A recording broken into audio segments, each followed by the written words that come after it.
Muy buenos días a todos los presentes, a las autoridades que ya fueron presentadas, a los pastores, a cada uno de ustedes. Damos gracias a Dios por este hermoso momento y esta fecha tan cara, tan importante, no solo a nuestros sentimientos y a nuestra esencia de cristianos, de protestantes, sino tan cara a la realidad y a la historia de la humanidad misma. Cuando el pastor Marcos estaba compartiendo su exponencia ahí, lo que nos trajo, yo decía, este hombre me está quitando el mensaje. Porque realmente todo lo que él exponía de alguna manera y quizás con algún otro enfoque lo quiero presentar, pero cuando hablamos de la reforma estamos hablando de algo que ha transformado de una vez y para siempre a la humanidad y que es y revela la esencia de lo que puede y debe seguir transformándonos. Cuando hablamos de reforma, hablamos de esta experiencia que primero fue religiosa, pero que terminó tocando y afectando todas las aristas de la realidad y de la vida del ser humano. Y estamos hablando de allá de 1517 y hoy, en el año 2021, quiero decirle, queridos hermanos, que necesitamos volver a los principios que transformaron en aquel entonces una sociedad decadente y que en este tiempo necesita al menos empezar de parte nuestra a valorizarla, a empoderarla, porque quiero decirle, nuestra sociedad necesita nuevamente ser reencauzada y volver a los mismos principios que ese monje, ese fray Martín Lutero lo estableció tan claramente.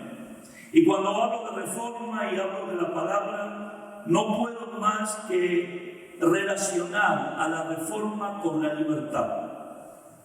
Porque justamente la libertad es la esencia de la misma palabra de Dios y del mensaje de Dios.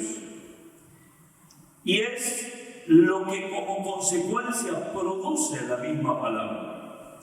Y yo quiero invitarles, si usted tiene ahí su Biblia en la aplicación del teléfono, o trajo su Biblia hoy, qué bueno si también trajo su Biblia a nivel papel, ahí está el pastor. Me da un aplauso para el pastor Hernán. Él viene con la Biblia papel, así es. Qué bueno. Les invito a que abra, por favor, o que encienda su Biblia en San Juan capítulo 8, versículos 31 y 32. Jesús hablando de lo que significa ser sus discípulos. Y por supuesto, cuando hablamos de discipulado, hablamos de Biblia, hablamos de su palabra y hablamos de lo que ella produce. Jesucristo dijo esto, San Juan, capítulo 8, versículos 31 y 32.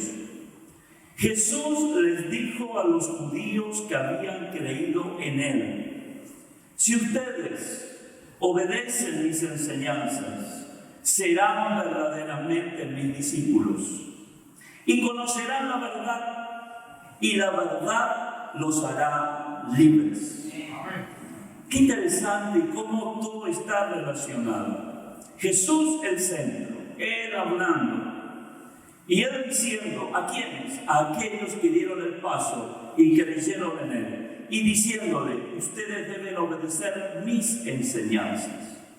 Jesús estableciendo una cosmovisión única y distinta para esa época.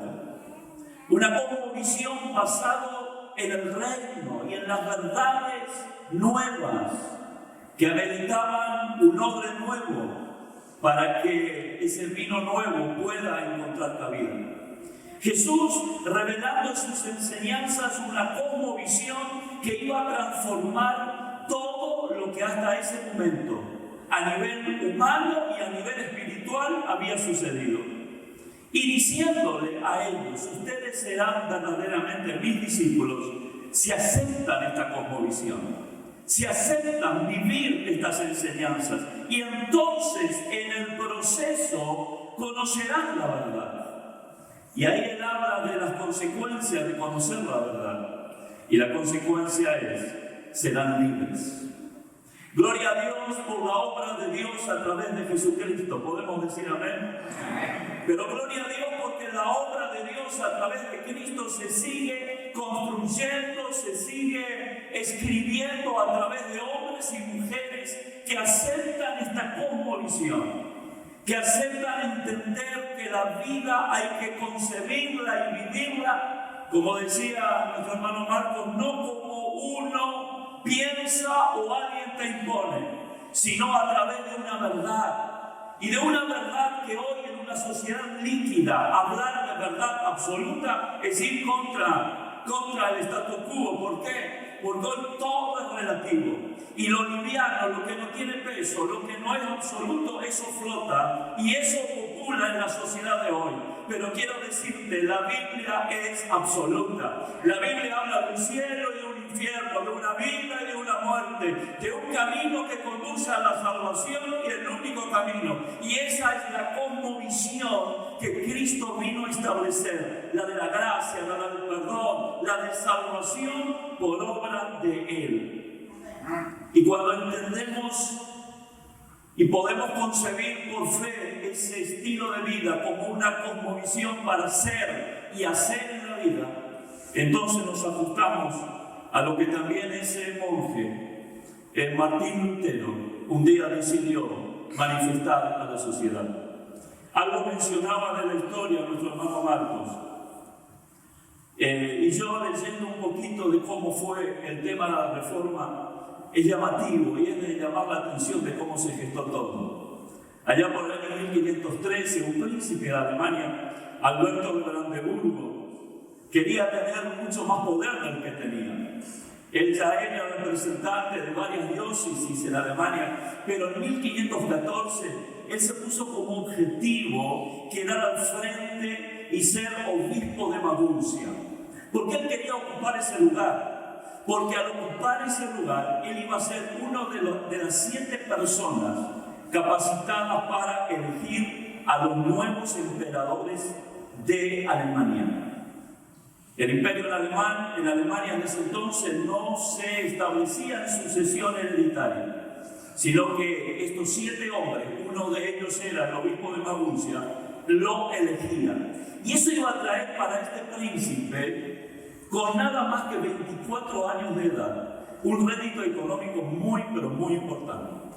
Porque cuando tenían que elegirse al nuevo emperador, los postulantes entraban a negociar y de alguna manera, hablando en criollo y en misionero, a imponer a aquellos que tenían el poder de decisión. Iba a ser un negocio redondo, iba a tener mucho dinero, iba a tener un poder tal cual otros no lo tenían, solamente 7 personas, y él con sus 24 años quería ocupar ese lugar. Pero había un problema, porque él ya tenía varios títulos y varias funciones, entonces la Santa Sede no le habilitaba para que él ocupe ese lugar. Pero todo tiene solución debajo del cielo. Y entonces, con un permiso especial, la Santa Sede le autoriza a este príncipe, pero le da un monto que él tenía que pagar. Y ese monto era de 24.000 ducados. Mucha plata para esa época, mucha plata. Este príncipe dijo, pero está bien, pero ¿cómo hago para pagar ese permiso que me habilite a ocupar ese lugar y ser uno de los 7 hombres más influyentes de Alemania? Y la misma Sede le da la idea, y ahí aparece la bula de las indulgencias. Y le dice, bueno, vamos a establecer esta forma de enseñar que hay perdón de pecados de aquellos familiares que murieron o de las personas que están en vida, que pagando el perdón de sus pecados, los que murieron van a tener pronta salida del purgatorio, y los que están vivos quizás ni siquiera pasen por ahí. Y entonces este hombre, este príncipe, Alberto de Brandeburgo, analizó la situación y realmente era algo muy conveniente. Él podía conseguir los 24.000 ducados, además lo que sobraba, la Santa Sede lo iba a ocupar para terminar la construcción de la catedral allí de San Pedro, e inclusive el emperador de Alemania iba a quedar con una parte. ¿Por qué? Porque el negocio se hacía en su territorio. Y ahí comenzó la prédica de las indulgencias, donde empezaron a enseñar de que era posible recibir perdón acelerado de los pecados para salir del purgatorio. Y miren, había un dominico, Johann Testel, que tenía esta famosa frase, y él decía: apenas la moneda toca el platillo, el alma sale volando al paraíso. Y con todos esos spots publicitarios y todo ese mercadeo, comenzaron a negociar la salvación. La Edad Media ha demostrado la situación más crítica, decadente y corrupta de la religión del cristianismo. Pero allí Dios levanta a un hombre. Como yo espero que en este tiempo Dios levante a cientos de hombres y cientos de mujeres que se aferran a la verdad de la palabra y, como decía el pastor que me precedió, no negociar con las verdades absolutas de Dios reveladas en la palabra. Y había un profesor de Sagradas Escrituras en la Universidad de Wittenberg, uno que estaba allí escudriñando y analizando la Biblia, y que como sacerdote comenzó a recibir la confesión de los feligreses que le presentaban su descontento. Algunos querían con todo su corazón poder pagar esa indulgencia. ¿Por qué? Porque tenía su mamá, su abuela, su tío, su abuelo. Y para el pensamiento que le habían incorporado, cuanto más rápido se pagaba, más rápido salían del purgatorio. Pero le decían: si nosotros pagamos la indulgencia, no vamos a tener dinero para seguir viviendo. Nuestros hijos no van a tener para comer. Ahora se viene el invierno y no vamos a resistir el frío del invierno. Y entonces este monje comenzó a inquietarse y a decir: esto no es bíblico. Esto no es lo correcto, por dos motivos. Primero, porque se estaba colocando sobre el pueblo una carga y una presión extra en lo económico. En lo segundo, él razonó y dijo esto: si el Papa tiene el poder para perdonar los pecados, para que salgan rápido del purgatorio, ¿por qué no lo hace como un acto de amor? Y no lo hace gratuitamente, y tiene que estar cobrando. Entonces él profundiza su pensamiento y escribe las famosas 95 tesis, que la estampa allí en las puertas de la iglesia que estaba en la Universidad de Wittenberg. Pero él no lo hace como una protesta, porque esa puerta de esa iglesia era el muro de los informes, de las noticias. El pensamiento de Lutero fue: voy a presentar esto para armar un debate, para armar una discusión, a ver qué me dice. Pero le salió el tiro totalmente distinto y generó una explosión que ni se pensaba. No hubo debate, no hubo otros pensadores que trataron de llegar a puntos de vista para encontrar un punto intermedio o un acercamiento a la palabra como quería Lutero, sino que realmente eso se transformó en una protesta. Y el Papa León X de esa época, cuando se entera, manda una carta de excomunión al sacerdote Martín Lutero. Y ahí comienza esa explosión, al principio espiritual, porque habla de la libertad, de la salvación, de la gracia, de la fe, de Jesucristo, de que la salvación es gratuita. ¿Cuántos dicen amén? Gloria al Señor, es por fe, no por obra, para que nadie se gloríe. Pero, y gracias a Dios, porque cuando uno piensa como piensa la Biblia, siempre va a haber peros positivos. Cuando uno piensa y actúa conforme a la Biblia, no solamente vas a lograr algo que estás pensando, Dios va a usar eso que tú estás haciendo para repercutir en la sociedad y en la historia de una manera mucho más grande a lo que te imaginas que a lo que piensas. Lutero no se imaginaba todo lo que iba a generar, pero él estableció las verdades de la palabra. Una de las cosas que trajo realmente una reacción violenta desde la clase religiosa de esa época era que Lutero decía que al Espíritu Santo no le agradaba que sean quemados los herejes. que al Espíritu Santo no le agradaba que sean ejecutados personas simplemente por no aceptar la religión cristiana. Y entonces toda la cúpula religiosa de la época se levantó en contra y comenzó a perseguir. Y yo quiero simplemente mencionar 4 cosas importantes relacionadas a la libertad que produjo la Reforma, y que yo quiero, hermanos y hermanas, que hoy pensemos y analicemos si no tenemos que volver a los principios de la Reforma para volver a buscar que esas 4 cosas que les voy a mencionar se terminen materializando en verdades profundas, en misiones, en Argentina y en nuestras sociedades, principalmente latinoamericanas. En primer lugar, la Reforma ha sido el camino a la libertad de la ignorancia. No solamente fue el camino a una libertad religiosa y espiritual para salvación, sino que fue el camino a la libertad de la ignorancia. Y por una cuestión muy sencilla que tiene que ver con la cosmovisión bíblica y del protestante. Para ser un buen cristiano protestante hay que leer la Biblia. Antes del movimiento protestante, cualquiera podía ser religioso, inclusive hubieron santos canonizados que eran analfabetos. Porque la religión en crisis de esa época no pedía la lectura de la Biblia como algo condicionante. Pero Lutero y todo el movimiento establece que hay que volverse a la Biblia como fuente y como fundamento de una relación sabia y correcta con Dios. Y para eso hay que saber leer y escribir. Y cuando el movimiento protestante comenzó a ganar espacio en la sociedad, lo que también comenzó a ganar espacio fue la alfabetización. A más decirle que en el año 1536 se abrió la primera escuela pública, obligatoria y gratuita del mundo. Fue protestante y fue en Ginebra. En 1547 se abrió la primera universidad protestante en Escocia y la primera del mundo, que no se enfocaba solamente en el clérigo, no solamente en la clase dirigencial de la religión, sino en cualquier persona de cualquier condición social, donde no se enfocaba solamente en teología, sino que también hablaba de ciencia y hablaba de arte, cosa que las otras universidades no protestantes no lo hacían con ese hincapié.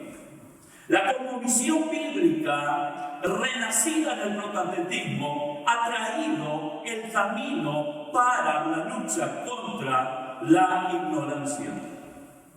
¿Cuántos de nuestros hermanos en nuestra iglesia aprendieron a leer y a escribir leyendo la Biblia? Yo soy un testimonio vivo. Mi papá, segundo grado, primer grado superior, sabía bien los números, pero no sabía leer ni escribir. Hoy hablen con él. Un hombre docto en la escritura, un hombre que te lee de corrido, un hombre que te escribe, un hombre que antes no hablaba 2 palabras, ahora tenés que decirle parar a hablar. ¿Saben por qué? Porque la cultura y la educación llega a través de la cosmovisión bíblica protestante y cristiana. Gloria a Dios. Cuando llegaron los puritanos, que eran los padres de lo que hoy es Estados Unidos, en ese barco que ellos vinieron de Inglaterra, el 80% de los varones que vinieron en ese barco estaban alfabetizados. Estoy hablando a mediados del siglo XVII. El 70% de las mujeres que vinieron en ese barco estaban alfabetizados. Y en esa misma época, en Italia, un país que abrazó la contrarreforma y negó la reforma, solamente el 25% estaban alfabetizados. Hoy, decía el pastor, las principales universidades, como por ejemplo Harvard, Yale o Princeton, son de origen protestante.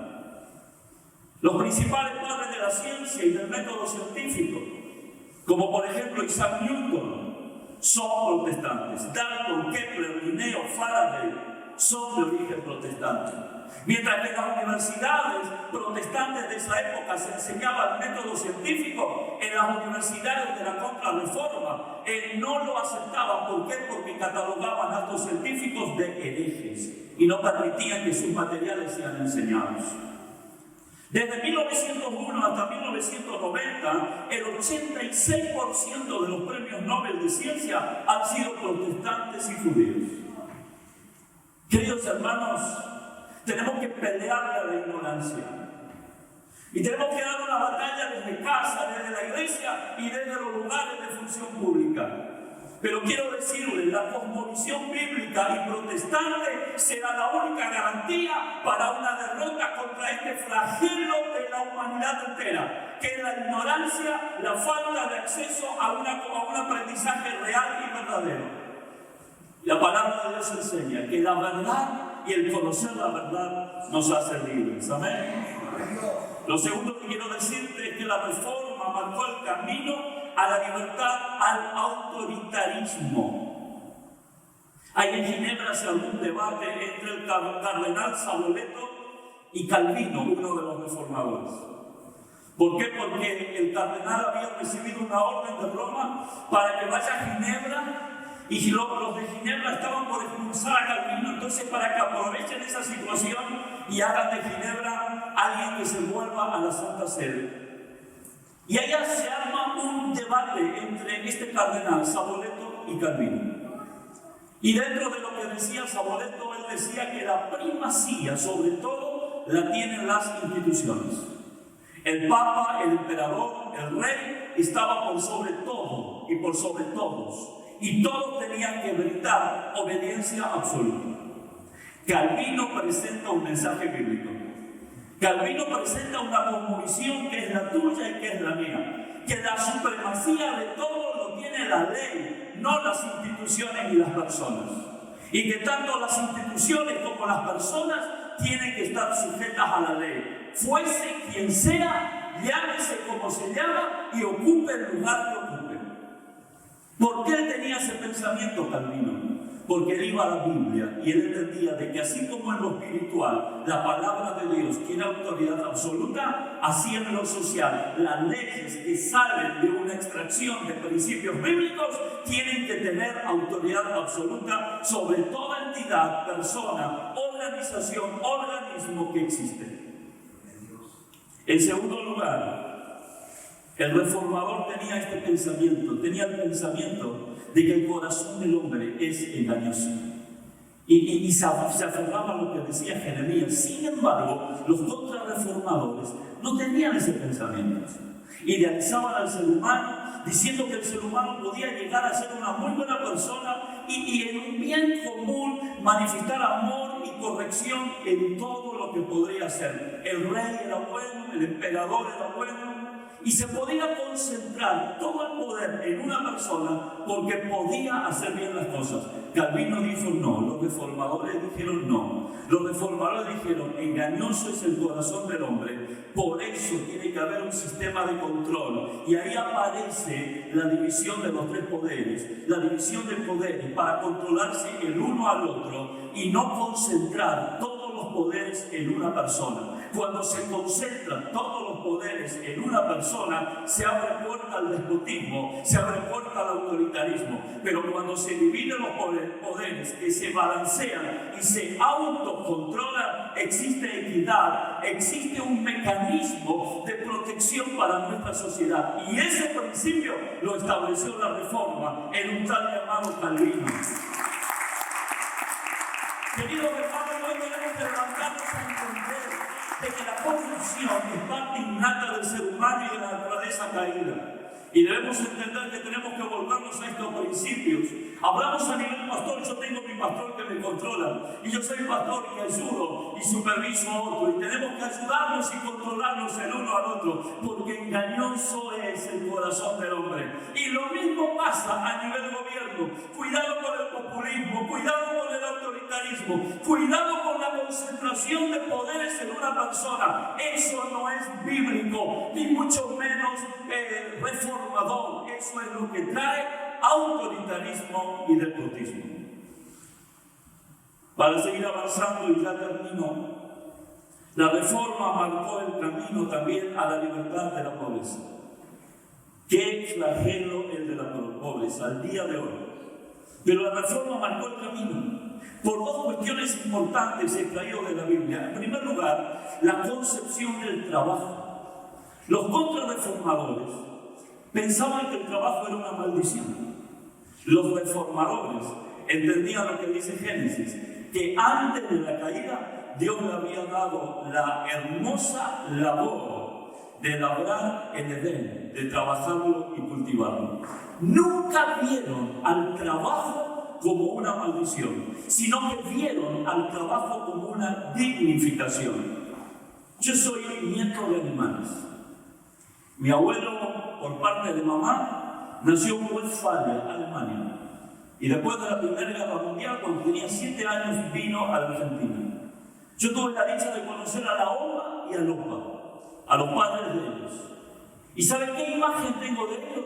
Gente trabajando en el campo, gente trabajando en una carpintería, gente trabajando y diciéndonos a todos: chicos, el trabajo es lo más digno que hay. Y colocando en nosotros la cultura del trabajo como algo fundamental, que lastimosamente, como hijo de Dios y como pastor, trabajando en las comunidades de hoy, tengo que decir con tristeza que se ha perdido ese valor. Hoy es más viola y más lindo recibir ayuda y asistencialismo que ir a forjar el futuro a través del trabajo. Y no me vengan con la idea de que no hay posibilidad de trabajar. Trabajar se trabaja, se gane o no se gane plata. El que tiene cultura de trabajo trabaja como una forma de vida, como un estilo de vida. La remuneración viene como consecuencia, pero el hábito de tener una casa limpia, ordenada, un patio cortado el pasto, un lugar bien aseado, una persona y una familia que apunta hacia el trabajo, aunque sea vendiendo el pan en la calle, que es lo más digno que hay.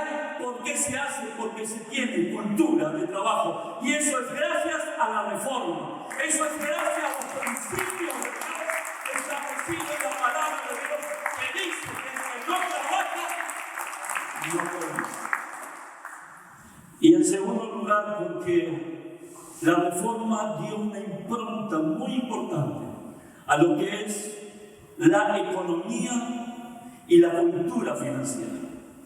Cuando surge la reforma, países muy chicos, como Inglaterra y Holanda, abrazaron esos principios de la reforma. Países que dominaban gran parte de los otros continentes, como España, lo rechazaron.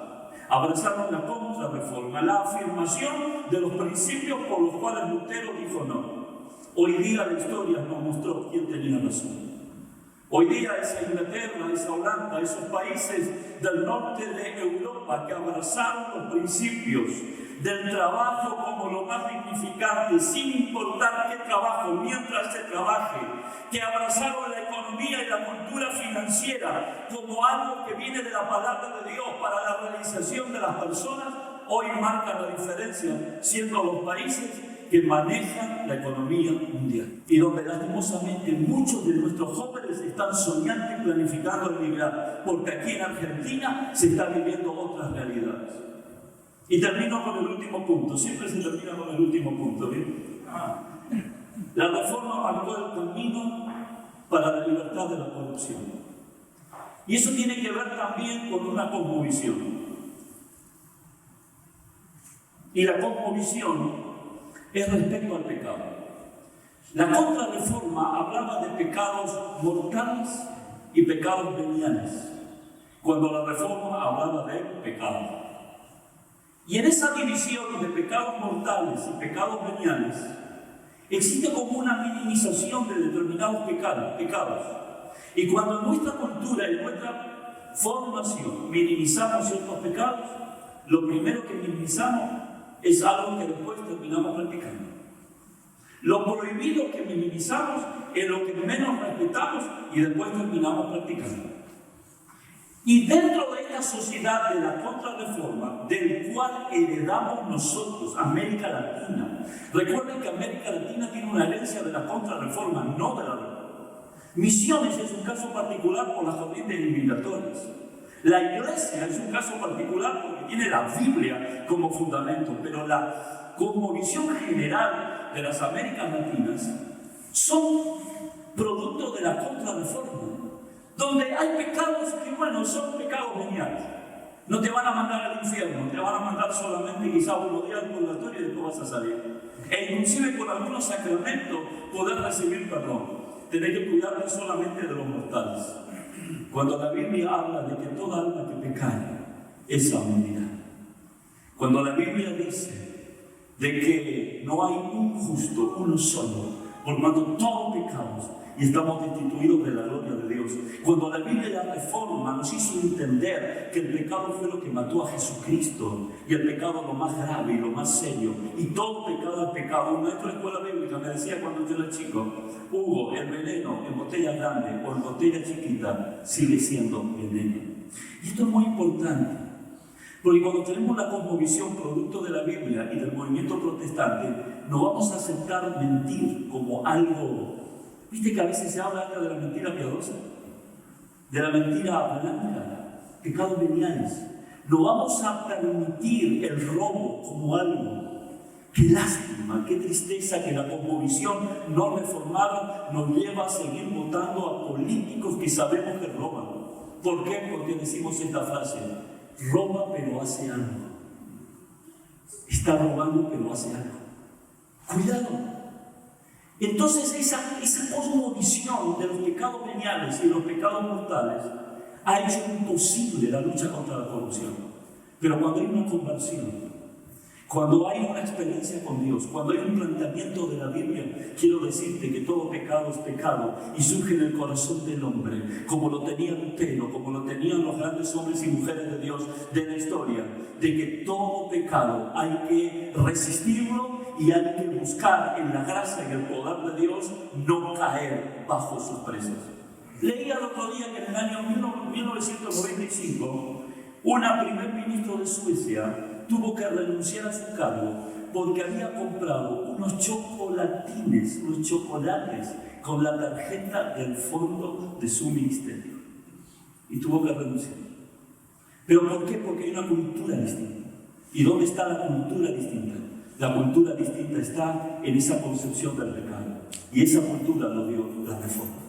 Queridos pastores, queridos líderes, los que estamos presentes acá y nosotros en representación de toda la iglesia, tenemos que levantarnos a revalorizar estas cuatro cosas y entender que el aniversario de la reforma no debe ser solamente un intento de analizar la historia, sino debemos analizar la historia de nuestro país, descubrir el origen de sus males, diagnosticarlos correctamente y aplicarle una cura a través de los principios de la libertad. Que estos principios sean superiores a toda ideología, a toda cuestión partidaria, porque por sobre todo es la Escritura, la fe, Jesucristo, la gracia, y solo a Dios sea la gloria por los siglos de los siglos. ¡Aleluya! Yo quiero invitarte a que se pongan y que podamos ser actores, querida iglesia, queridos hermanos, que podamos ser actores, no solamente espectadores, que podamos ser actores, no solamente deseadores, si valga la palabra, que podamos no solo desear un cambio, sino trabajar. ¿Pero cómo? Empezando nuestras vidas, revalorizando estos principios que hacen a la libertad de esos cuatro flagelos, que es la pobreza, la falta de cultura, que es el autoritarismo y que es la corrupción. Pero que lo seamos en nuestra casa con nuestros hijos, formando gente de principios, respetando la palabra, y que lo llevemos al quehacer cotidiano en el área que te toque. Y yo quiero decirte, Lutero fue responsable para su tiempo. Vos y yo somos responsables para este tiempo. Y hay algo que sí debemos entender, de que todos un día vamos a comparecer delante del Señor. Y no solamente por lo personal, sino por la semilla que dejamos en esta tierra. Y que podamos escuchar la voz de Dios, que nos diga a cada uno de nosotros: bien has hecho, siervo fiel. En lo poco has sido fiel, en lo mucho te pondré. Argentina necesita un cambio, necesita una reforma. Y la reforma viene por reformadores. Y los reformadores son los que abrazan, viven y son parte en esencia de los principios.